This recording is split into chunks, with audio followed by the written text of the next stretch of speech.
আমার ফেসবুক ফ্রেন্ডে যদি কোনো ছাত্রলীগ বন্ধু থাকেন, দয়া করে আপনারা আমার ফ্রেন্ড লিস্ট থেকে আনফ্রেন্ড হন।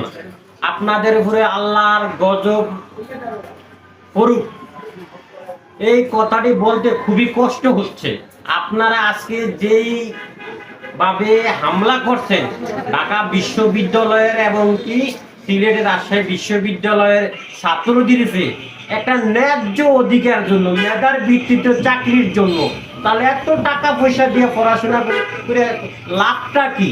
এই ন্যায্য অধিকারটা আপনারা আমাদেরকে সমর্থন জানাতে পারলেন না, উল্টা আমাদেরকে হামলা করছেন। দয়া করে ভাই মাফ চাই, ক্ষমা চাই। আপনারা আমার ফেসবুক যদি ফ্রেন্ড লিস্টে থেকে থাকেন তাহলে দয়া করে আমার ফেসবুক ফ্রেন্ড লিস্ট থেকে বিদায় নিন। আল্লাহর গজব